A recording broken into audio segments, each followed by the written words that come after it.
Welcome to the Love is Our Nature podcast, where we discuss all things ranging from love, relationships, authenticity, fulfillment, to lessons from plant medicine journeys, inner healing, and living your truth. I'm not your teacher, I'm only your fellow student.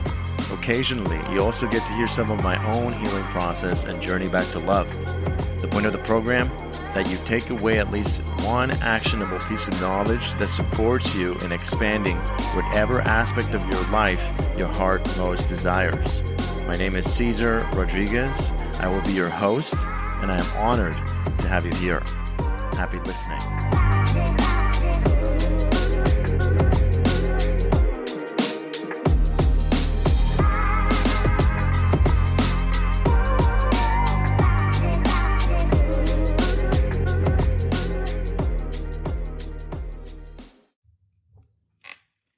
Welcome back to the Love is Our Nature podcast. My name is Cesar. I'm your host, and I'm here in Santa Teresa, Costa Rica. Very excited that you joined us, and I want to introduce you to a dear friend of mine, a brother, Mike Wade.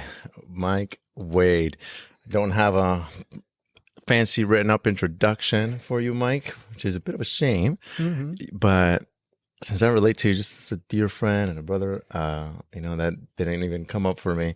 So I'm going to introduce you a bit myself, and then I'd like you to introduce yourself. Okay, so I met Mike 4 years ago, and just over 4 years ago, in my very first Ayahuasca ceremony that I talk about in episode 1 of the Love is Our Nature podcast, where the vision for this podcast was born. And right off the bat, we just clicked. We saw each other and we connected. We proceeded for the next 18 months to have weekly calls, us two and two other guys, to continue our integration, continue our growth, and just really embrace that bond. There was this incredible brotherhood present. That was a male only ceremony. And we were with our dear friends, Julian and Emiliano. Yeah. I think you met Julian that day. I met him that day as well. And Emiliano, I knew him You knew him already, yeah. That's how I got to the ceremony. Yeah, amazing. Shout out to Emiliano and Julian. Yeah, man. Hi, guys. So that's how we met, and we'll talk more about our relationship because I think it's developed to be just a beautiful bond, and I love that we take the time to just check in and nurture it. Flush some things out. We even did that during this trip. Yeah. I'm excited that you came to visit here, Santa Teresa, Costa Rica. We'll talk about a bit more about what has you down here. And yeah, that's a bit about Mike. And I want to know, how you doing, Mike? I'm in paradise, man. This has been the most profound week of my life, no doubt. What? Hands down. Yeah, for really? Real, man. For real. I've been on this journey for a long time, about 30 years roughly. Mm-hmm. And I always envisioned this place where I could rest in high frequency. Mm-hmm. What does that mean, high frequency? It means being connected to something greater than me, Mm-hmm. And to the energy here is so palpable, it takes my breath. It's so beautiful. And I don't experience this in the States, and it was something I always thought, well, is that a possibility over here? And I do my work. I go through different processes and practices to raise my vibration, to get my attention into higher frequencies of consciousness, to know myself as the great reality. It's called, whatever you want to call it, source, God, universal consciousness, call it what you want. But I struggled with maintaining that in the face of my doing, my work. I have a personality that's like A++, get it right, be the best, on time all the time. Make mistakes, I get really upset, And so I would get sucked into my work, and I'm like, I know I should be over here. I know I'd rather be over here. So for me it was, and this has been the hugest transformation for me here, is I know the higher frequency. I know it. I've been there through medicines, through breath work, through different practices. Worked for a guru for a while. That's where I first got in tune with it. Like that's actually there, and I'm actually it. But my routine was Guru is Saima. Saima, yeah. She lives in Naples, Florida, and I love her to death. She's been one of my teachers and mentors along the way. She told me I was here to be enlightened once in a workshop. And my ego said, who, me? Me? But it's true. It's true. And I've embraced that this trip. But the shift that happened here that is profound for me is in the States, I take a break from work and raise frequency. While you're taking a break from work, you go to raise frequency. Correct. So most of the time I'm working. During the week on Fridays, I'm like, well, what have I just done with my time? I haven't been resting in the mystery and bliss of simply existing. That's like my mantra. Yeah. I want to just sit in my existence and be grateful for it. Yeah. To bask in it. There's nothing to do there. But I wasn't doing it there. And here what I've noticed is that the shift has happened. So I've been here for a week thanks to you. You've given me something big. I hope you know. You know, right? And the shift that happened was for me, the natural state here is resting in the mystery and bliss of existence. That's the default state. And so here what happened was I stay there. I've been there all week. There wasn't a moment where I wasn't, which is another, it's breathtaking when it blows my mind, which is good. But here I take breaks from resting in the mystery and bliss of existence to do my work breaks, and then I come out of the work. So it's a different view. It's a different landing. So you take a break from this blissful state to go work a bit. Yeah. Even here, the quality of the work is much better because I am coming from being into doing from a place of being. It's massive, man. It's massive. Say more about being and doing for listeners to really grasp that distinction, right? Like, can you illustrate that a bit more? You often talk about the phenomenon of, I think we bumped into this together, right? Like a human being versus a human doing. Right. Yeah. Is that what you're referring to? That's exactly what I'm referring to. Can you say a bit more about that? Yeah. And how it's been in your own life? Yeah. Well, my personality, my dad was in the Air Force. Excellence. Be the best. Win at sports. Yeah. Straight A's. College. Get the best job you can get. So I fell into that program, and my ego just got puffed. And my existence was winning, but it was mostly not failing. And so there's a lot of pressure there. There's a lot of angst and contraction.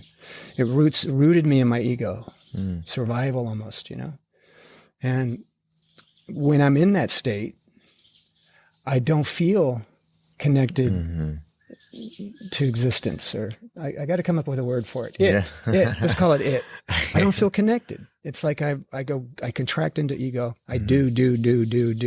Take a break from that. See if I can get myself back into high frequency with meditation or going out in nature or a medicine ceremony. That's been my big catalyst. That's like knock the rust off. Right. Plant medicine. Plant medicines. Yeah. And medicines that aren't plants as well. Okay. Like bufo. Right. Yeah. And can you explain what bufo is? Bufo is the venom from a Sonoran desert frog, Bufo alvarius, and it contains 5-MeO-DMT, and it's a chemical that literally within an instant will propel you to non-duality, where there is no ego present. Similar to Kambo? Kambo is a little different. I haven't taken Kambo, but Kambo apparently, from what I understand, will clean the body and have the body rid itself of contracted energies. Right. Yeah, it's not so much a psychedelic as a bufo is. That's my understanding, yeah. Right. And bufo is considered to be the strongest medicine on the planet. Yeah. 5-MeO-DMT to be specific, yeah. And that's present in other substances, but that's the medicine most are using for non-dual experiences. Yeah. I definitely want to explore both of those. Yeah, come to my house. No, I don't have any at my house. I live in Delray Beach, Florida. I don't have any. That was a mistake. Edit that out, please. So human being versus human doing. Yeah. We get so caught up in just the doing of life. And I can so relate, right? I think I spoke in episode 16 about like how I would just tend to go, right? Make a plan. This is how I'm going to get to this milestone in my business. This is how I'm going to make X amount of money. And sometimes even with my downtime, like, okay, what am I going to do? Let me plan my free time, you know, to make sure it's the most effective, fruitful free time. Actually, there's a lot good that comes out of that. I'm not gonna lie. Yeah, you can produce things that way. Yeah. Right, but definitely throughout the day, it's so easy to get into the automatic, just hamster wheel, you know. So you're distinguishing that doingness with beingness, which is presence, connected to it, right? Connected to all of it, the collective consciousness, the universe, God, spirit, the great spirit, whatever you want to call it, as you said. And yeah, that's one thing I really appreciated about you from when we first met. You've been on this quest of nurturing that connection and really being able to embrace that connection in your daily life as much as possible, constantly. And I remember thinking to myself, wow, that's a tall order. Yeah, so did I. Can anybody even do that? Like, be connected in this blissful state, like 24/7. How can anyone possibly do that? Yet, for the past 4 years, I've seen you like more and more actually embrace that. Can you? So many questions I want to ask you. I'll ask you that one because it's right there. So how can you say a bit about what that is? Describe a bit more what it makes available. Like, why even this whole pursuit to be able to tap into that connection? It boils down to experience. How am I experiencing myself? And on a mushroom experience once, I found myself after. And there's a part of the process that I want to talk about as well, which is the cleaning the wounds in the body, and the energetic wounds, the psychological wounds from childhood. You know, typically I'm not lovable, I'm not good enough, I'm alone. You know, those things are mine. One of mine was death, like a profound fear of death that came to me the night before my 8th birthday, and I was sobbing in my bed, and my mother came to me and she said, "Michael, why are you crying?" And I said, "Well, I don't want to die, Mommy." And I was distraught.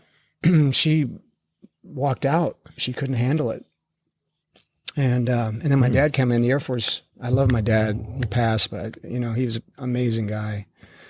And he came in and he said, Air Force style, "Mike, you live, you die, you just got to get used to it." And then he left. I was like, shit. Oh, wow. It is bad. So that was a wound. That was my big one. And so what the process to rest in the mystery and bliss of existence itself, for me, the work that I had to do to get to this place was to go into those wounds, the darkest of the dark, and go in and feel it, really feel it. When did you start doing that? Ayahuasca was the first time. It was after the one you and I did together.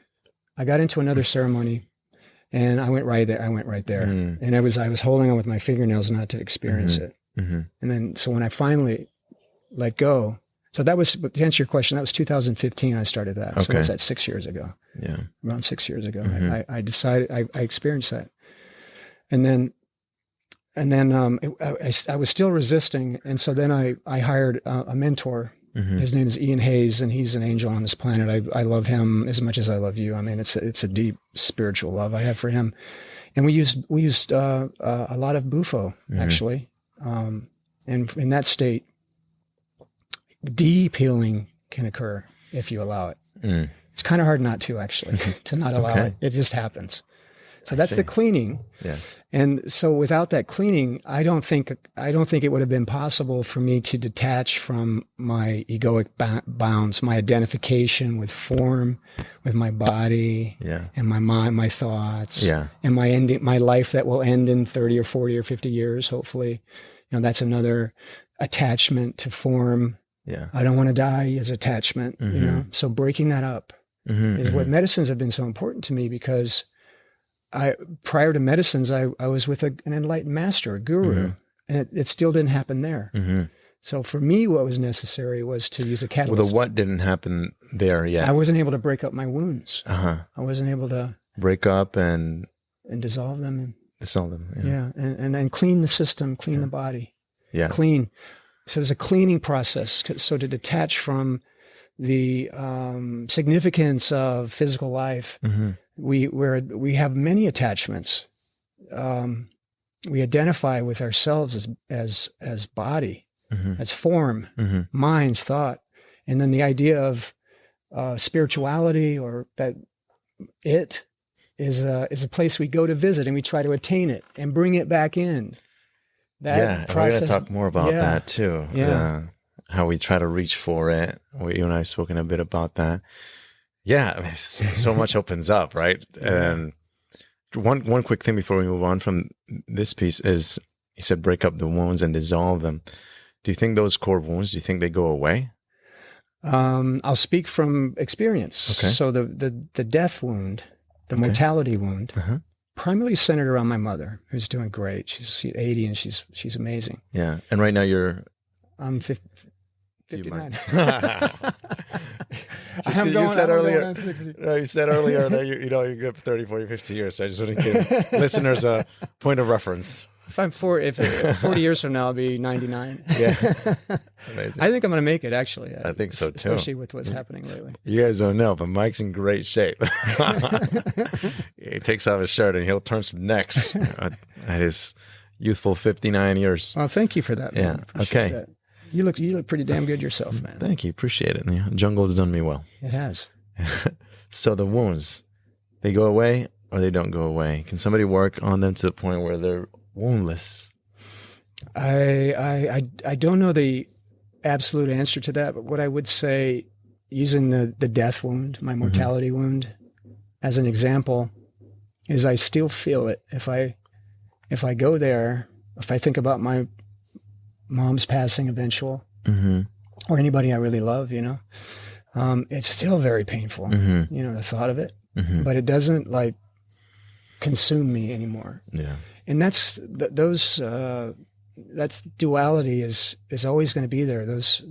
I call it like the human pain. It's the pain we all have, the form, the ego doesn't want to leave.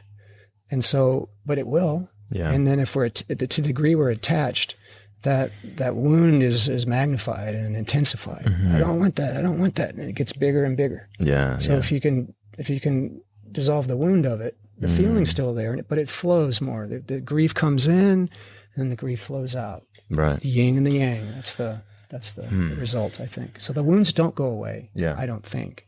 Right. At this stage.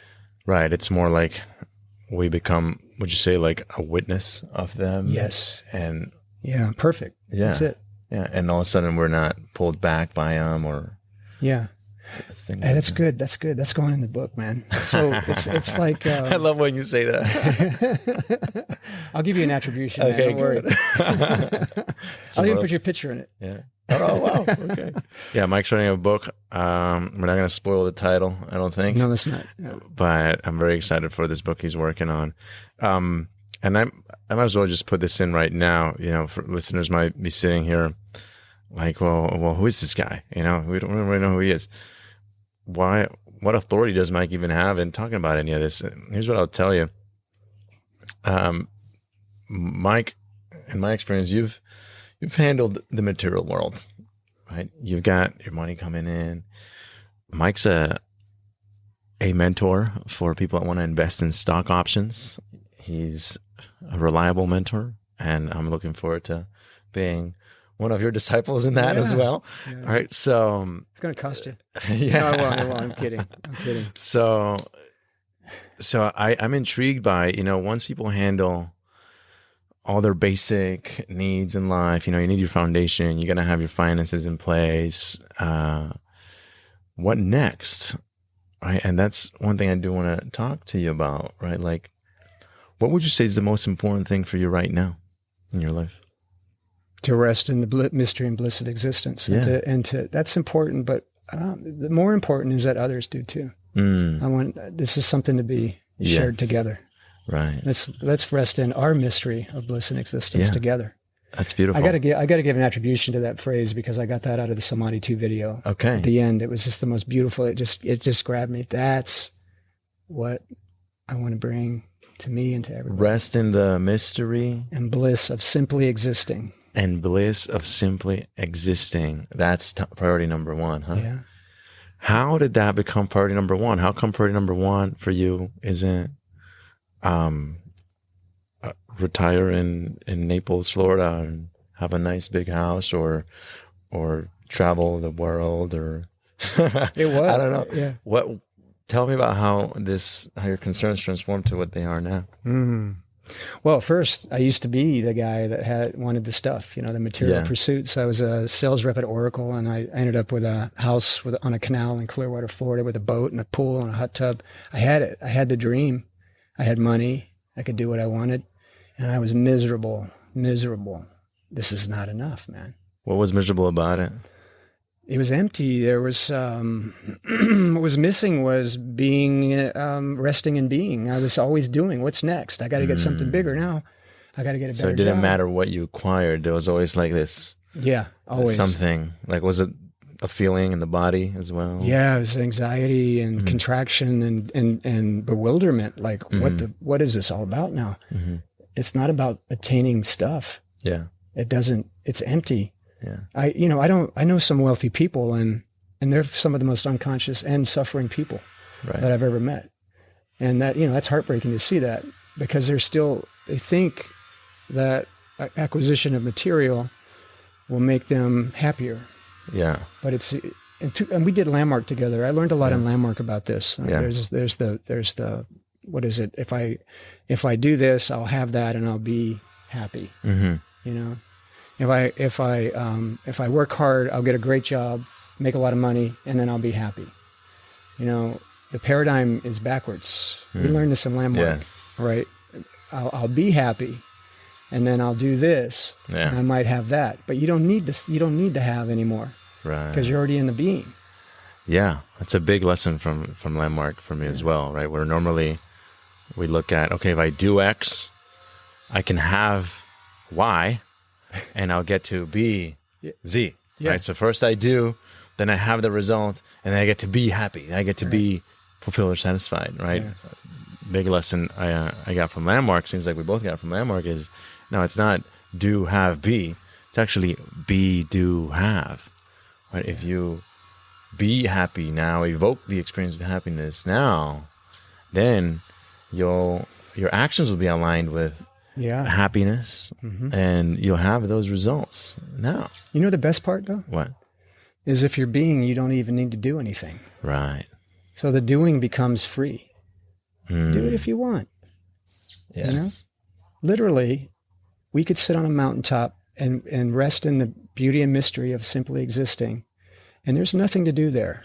You can choose to, but you don't have to. Of course, we need food for the body and stuff like that. Of course. But then doing becomes pleasurable and it's not as significant. Stuff becomes not important anymore. Gotcha. It's freedom, man. Definitely. Total freedom. Now, when it comes to resting in the mystery and bliss of simply existing, how has being here in Costa Rica supported that? I try not to cry. I'll cry if I want to. Welcome to I'll cry. There's a song about that. So anyway, what makes it easier here is that the environment rests in the mystery and bliss of simply existing, and it's palpable. You can feel it, and it makes it's so much easier here. It's not. I live in Delray Beach, Florida, and it's a nice place. I like living there, but it's like hustle, bustle, bang, bang. Even there, it's a little bit lighter than Miami, where you used to live. But it's so attractive for the ego to get involved in that and to contend and conflict, and people driving on the road and they're aggressive, and that happens here a little bit. But the environment there isn't this environment. I mean, you can't see what we're looking at here. It's the most beautiful paradise. But the energy here, the vibration, and the people here, the people of Costa Rica, the native Ticos and Ticas here, they seem to be more resting in existence more so than the average person where I live. Pura vida. Pura vida, baby. Yeah. Yeah. If I had to sum that up what you said, I think that ingredient that Costa Rica has is simplicity. Yeah. It's the simplicity. And some places more so than others, right? Like maybe not San Jose in the capital, right? Could get a little busy in there, but predominantly like in Costa Rica, I've been in several places now. It's pretty widespread, this experience of the simple life. Somehow we got programmed to think we got to do all this to achieve all that. And we got caught up doing that. And when I first came down to Costa Rica, my first 2 months were, I didn't even know this, but they were like a spiritual journey, those first 2 months, where I spent them on my own mostly, at least 98% of the time, in Potrero, Costa Rica, a little tiny beach town. All it had was a supermarket and a couple restaurants. But nature was abound. And I was staying in a little tiny villa and 1 month, and then just in a studio another month, and having these modest means or surroundings and being surrounded by nature, it started to provide something for me. You know, there was this simplicity to it. And at one point, I mean, it was just a few weeks in, maybe after like 2-3 weeks, I was just like, wow, the simple life. How or why have we made it so complicated? You don't need all that stuff. You just gotta be here with nature, and if possible, like bring your loved ones. That's the only thing that I could feel missing, was I want to have my family here, my close friends, like you here. You know, it's so awesome that you're here. You know? But that was really it. Nothing was missing. And funny enough, in being in that state, things in my business life started to flow more smoothly. Results started coming in too. And I spoke about this with Alicia in episode 16, with an episode called Manifesting Your Dream Life, where, being in that state of joy, and I'll say even a state of serenity and bliss, things flow much smoother. And I think it also allows us to listen, right? That might be an odd concept for some listeners, right? Like, listen to what, right? What do you understand when I say the simplicity allows us to listen? Listen, to me, is observing it, being the awareness of the bliss. That's what that sounds like to me. That feels like to me. Yeah. You know, being the witnesser of it. Yeah. Looking back on the majesty of creation. Yeah. And just listening and observing. Yeah. And being grateful for it, which is Definitely. a natural feeling that you have, right? Yeah. Definitely allows you to be in more present gratitude. And I would say also, I mean, I'm in this inquiry now as I'm speaking, and what is it that we get to listen to, you know? And as I'm looking at it now, I think one of the things we get to listen to is our own soul. All of a sudden you can hear your soul. And stuff starts to open up. Things flow happens. Yes. What you were pointing to earlier, when things start to come, money comes, relationship comes, great experiences, new friends, deep relationships, instant ones. Right. Like that. You know? Yeah, coming down, for me, at first I had no idea where to go, who to call, what to see. Pardon the background noise, by the way. There's a house being built not too far from here. And it was in the mind, right? Like, man, I need a plan. I came down here because I wanted to explore this journey of inner healing, undergo my own journey, but nobody's given me a step-by-step list, to-do list, or or any of that. And I got to tell you, 2 weeks in, I was a bit frustrated. Like, I'm like, what the heck am I doing here? All the people I love are in South Florida. I'm like, why am I here by myself? It sucks. But I remember the same thing that I tell people when they go into plant medicine: surrender and allow. Mm-hmm. So even though I don't see the answers, even though I didn't see the step by step, I just would meditate daily and just allow. And it's funny because I look back now and it's like, allow what? Yeah. But that's the thing that started happening, is I started to be able to hear my own soul. Some people talk about being able to experience guidance or hear that guidance. I think they're somewhat one and the same. Mm-hmm. And it starts very subtly. You know, before I knew it, I found myself driving down to this event in Nasara, an hour and a half, that just felt right for me to go to. I kind of just stumbled upon it. I didn't really even search for it. You know, somebody recommended an Instagram account that I follow. I followed it. It's actually the only time I spoke to that one person, never saw him again. And that's where I met Darren, who was living here in this house. Mm-hmm. That was my housemate, you know? And I could go on and on about synchronicities like that. But I think it did take that simplicity that allowed me to just be in that state of being, to be able to start hearing or feeling that guidance, whether it's from my soul, from God. And here we are. Yeah. So simplicity, huh? That's Simplicity. Yeah. Yeah. You know, I'm going to give you an acknowledgement Okay. on the podcast, because I'm called to share this. You know, and I shared already, but I'll share here too. Mm.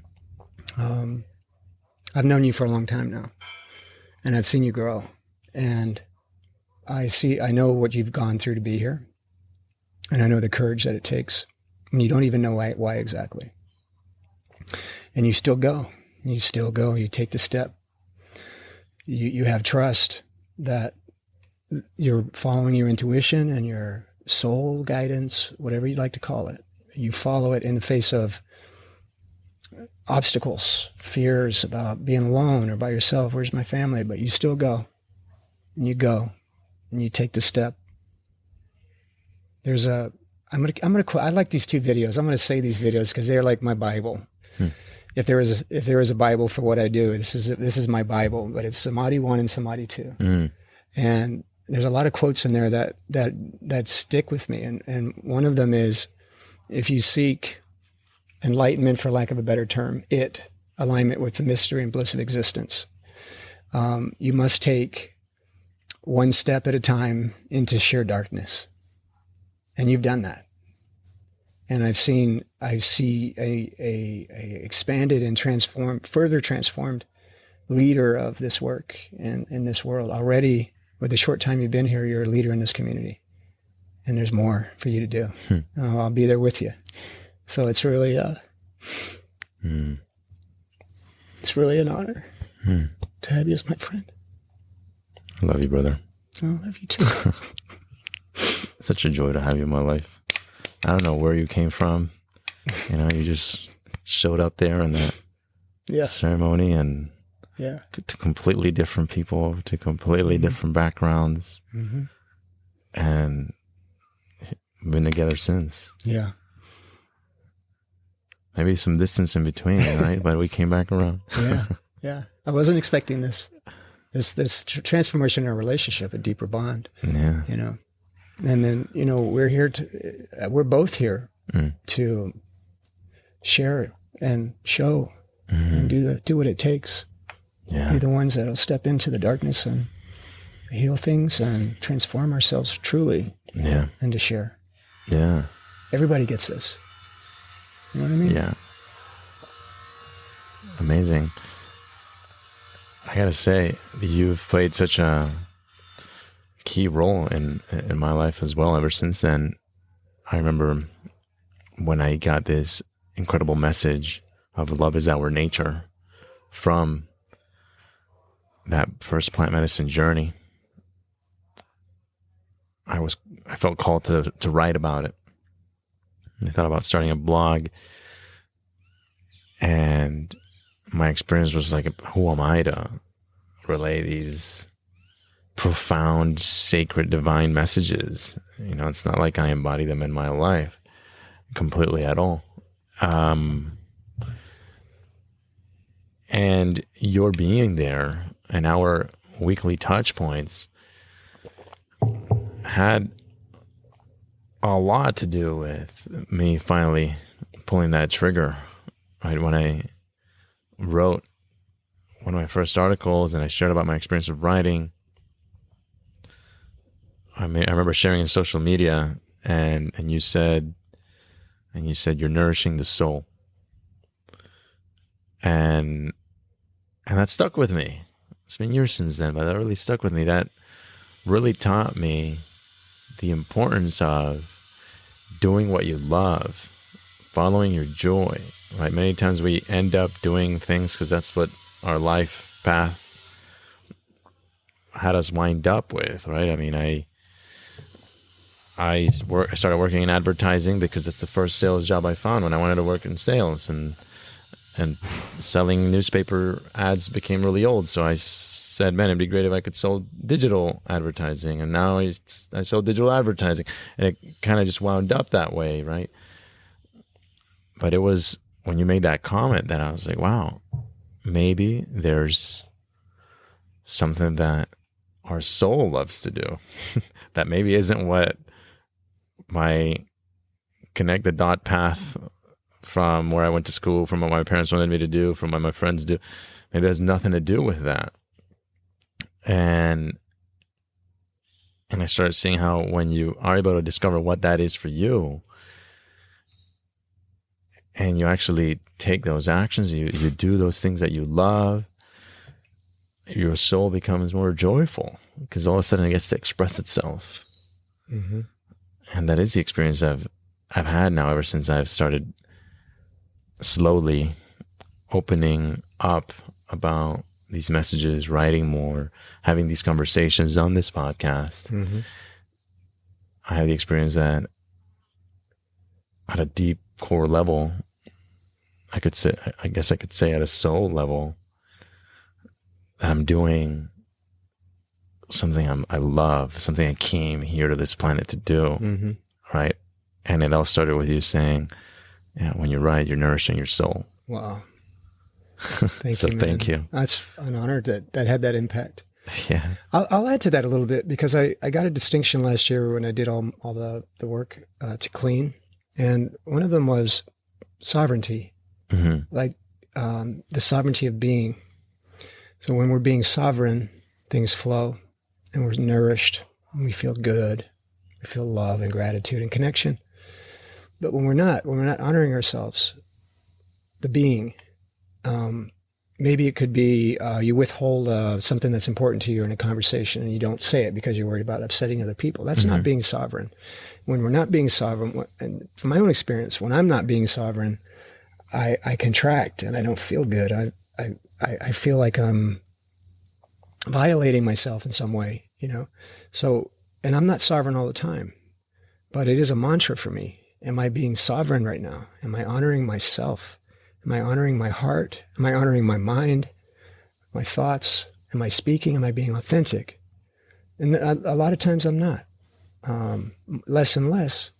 But that's a mantra that I picked up last year. And when I go into plant medicine ceremony, that's usually my intention, a loose intention, which is to get in touch with my sovereignty, the sovereignty of being, the real being. What am I really? I'm not just my thoughts. Let's get in touch with the all of it, mm-hmm. and not locate in the ego and look from there, but to locate in I think max sovereignty exists when we're located in the it, and then the ego is contained within. And that's, to me, is sovereignty. And when we're there, everything flows. You pointed to things start to work. Everything works. It just flows. It's easy. Yeah. Sovereignty. Yeah. Yeah. Amazing. You're a sovereign being, man. All of us are. We are. We just don't act like it sometimes. Right. We forget. We pretend otherwise. Exactly. A few questions I want to ask you. How would you say your spiritual journey began? Through suffering. Okay. Just chronic fear of death, demise, ends. I used to cry when we took down Christmas trees. I didn't want anything to end. I mean, literally. This was like when I was in my 40s, man. I still get sad when I still feel that feeling, but it's like, it's the, I even think about when the sun supernovas and this solar system goes away, that hurts me. And so that was a basic experience I had. So I medicated with partying and getting a better job and getting a cool car or some stuff that made my ego feel good. But that was ever present. And the suffering got so bad that I didn't really have much choice. So that drove me to Neil Walsh, Conversations with God. That was the first thing I read. I said, all right, that makes some sense. So I went down, that started me a pretty long path. But Saima was a really big step for me. And then most recently was the medicines. So that's why I got in. I was suffering, deeply suffering. Yeah. Yeah. And then when I started getting older, it got worse. Okay. Shit's starting to get real, you know? Right. You know, when I was 25, I said, oh, I got like 50 years left. And then you these are the things I said. When I'm 50, I might do it. I've got 30 years left. So I'd always have that in my head. And as that number got shorter, and then the hair starts coming out, and then I get wrinkles on my face, and this starts hanging down. It gets worse. Yeah. It gets worse. And it is horrifying. And then that's when the plant medicines came, or I came to them. Okay. And what did the plant medicines provide you? Healing of the wounds. The death wound was the big one. I've got another one. It's the fear of undesirability, and it's an energy in my body. It doesn't make sense. I've got more evidence as I age that I'm undesirable, I'm not lovable. And so I identify them, and then I go into medicine space to heal them, to go into them. And it's, I almost said a bad word. It's fine. Fucking scary, man. Yeah. You know, Bufo was a really strong medicine for that. And there was death in 2020 during the year of COVID. And I'd go down, I was driving down to Miami. Each time I had this, I'm dreading it. It's almost like going to a death sentence. And I used to think this is what people on death row must feel like. But it was necessary. And for whatever, this is another question. I think I have the answer now, but I do. I still go. So the ego is going to its demise, and I still go. And so the drive. So back to the answer to the question is my suffering directed me to it. And I also think after what happened last night with a light worker I was with, there's a divine intention that drives and is driving you too. That drives us through the deepest, darkest stuff for the sake of the transformation of human being. For all humans? All humans. It's a big order. Yeah. So you would say that one person going to their deepest, darkest stuff services other people as well? Yes. Can you elaborate on that?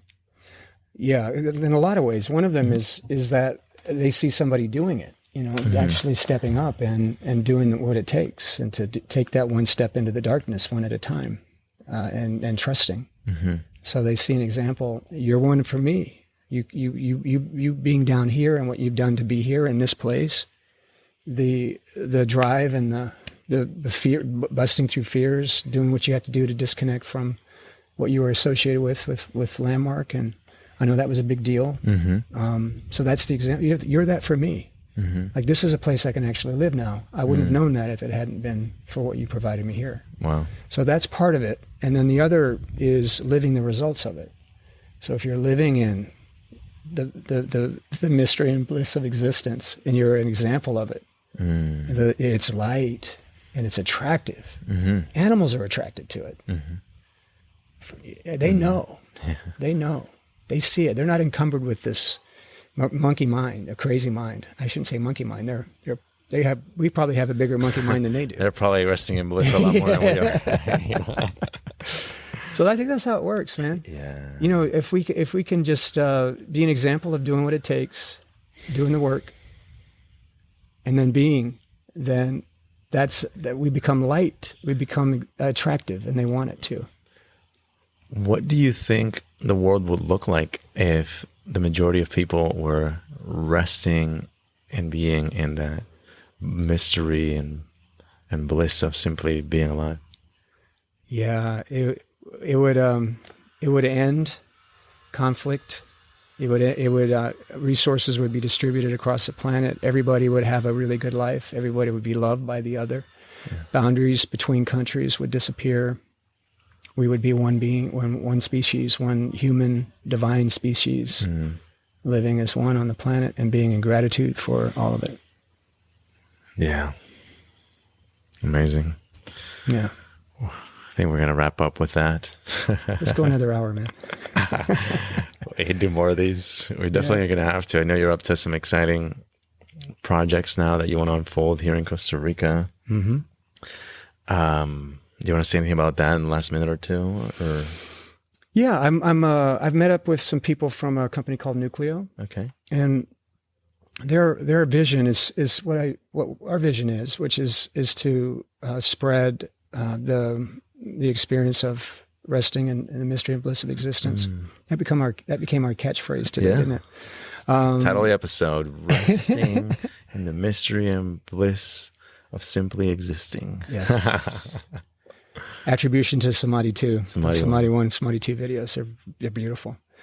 But the mission is basically to build centers, little retreat centers that provide a bridge between the local communities of Costa Rica, where all this richness is, with the way they treat the land, the way they cook their food, the way they interact with each other, to maybe yoga, meditation, but to have it be a place where people like me that live in the States, people that are wrapped up in the day-to-day grind. I'm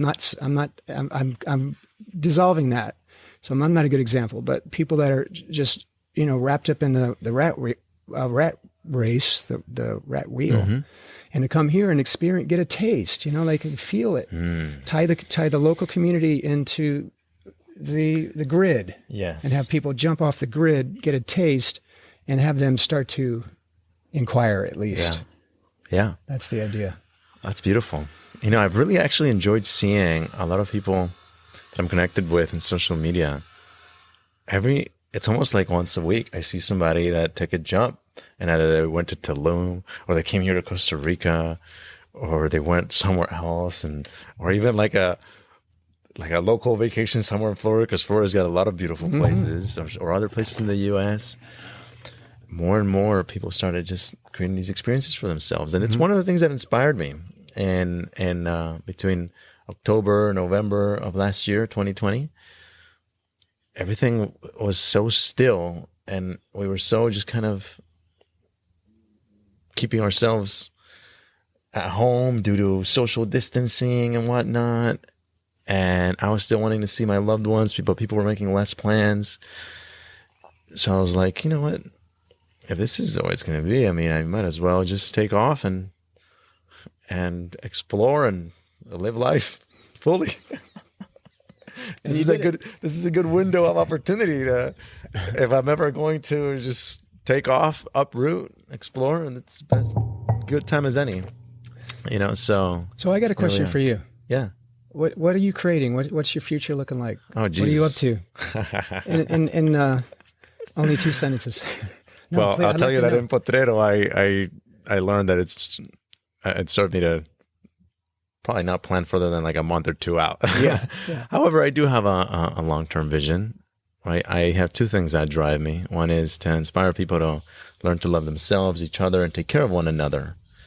And second, to demonstrate to people that they can accomplish anything that they're willing to stand for. Create any kind of dream life.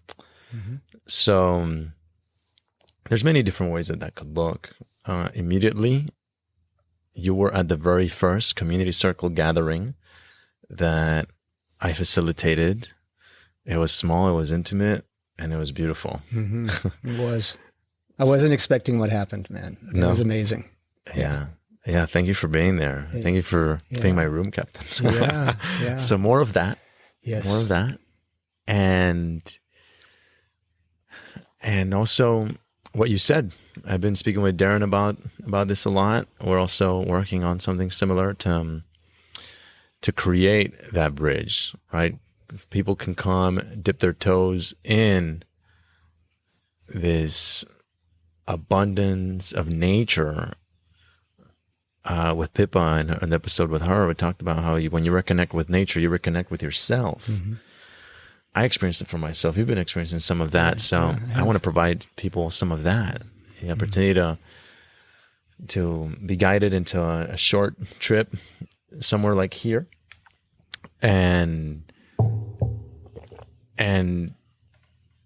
be able to connect with like, wow, this is what's really important for me. And that whatever that is, you go do that, authenticity, what's genuine for you, that soul food to nourish your soul. That's going to become clear when you just immerse yourself in nature, let go of distractions, let go of stress. And I want to provide people that, because I do believe, like you, if everyone's living from there, the world would work very smoothly for everybody. Yeah. We'd have a lot of joy and peace, more so than now. So that's a little bit that I could say about that. And I will say, I don't think I ever disclosed this publicly, but in my business, I've been quite tempted to kind of jump ship with marketing. But similar to salsa, when I was very involved in the salsa scene because of friends, even though I wasn't too crazy about salsa music, I said to myself, before I leave the salsa scene, I definitely see myself leaving the salsa scene because it's just not too much my thing and I got to focus my energy more. I said, it'd be nice to create something before I leave. So I created a project called Live, Love, Dance, where for 2.5 years, we taught salsa lessons to substance abuse clients at rehab centers at A Better Way of Miami. They took people that no other center took, according to the director. They had a 90% relapse rate. And we got incredible feedback from the clients. Wow. They did really well. So it was beautiful to create something from what I had learned before walking away. So in business, I'm looking to do the same. I'm working on a project called Conscious Commerce to create a new paradigm for business, where business becomes not about who's making the most money, but who's making the biggest difference. So I'll be training businesses to create a community impact program, so they can give back to the community and we can market that. So it's a little bit. That's all I want to say. Just a little bit. Yeah. And there's probably more coming after that. Yeah. Yeah, beautiful.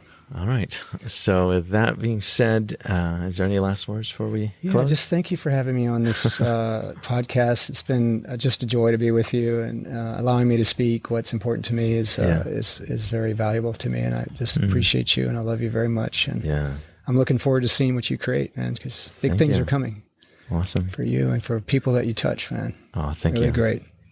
Appreciate you. I love you, man. Love you too, Mike. And thank you. Thank you for coming on the show. Thank you for coming to visit me.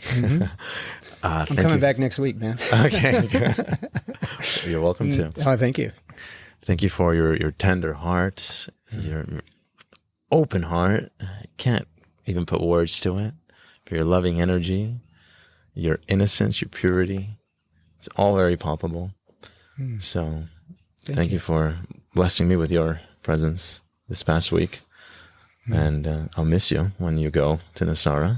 And we'll be connected anyway. Yeah. So in some way I won't miss you. Nos vemos más tarde. Hasta luego. Perfecto. All right, everybody. Pura vida. I hope you enjoyed this episode of the Love is Our Nature podcast. Subscribe. We love you. And go rest in the mystery and bliss of simply existing. Goodbye. Yes.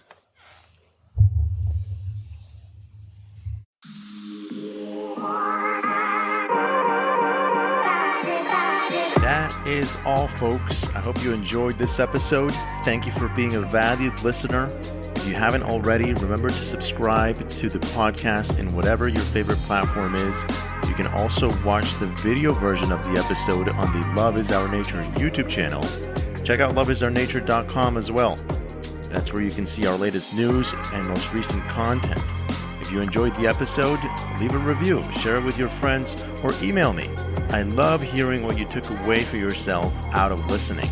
My email is Caesar@loveIsOurNature.com. That's CESAR, or Cesar, like my mother says it, at loveIsOurNature.com altogether.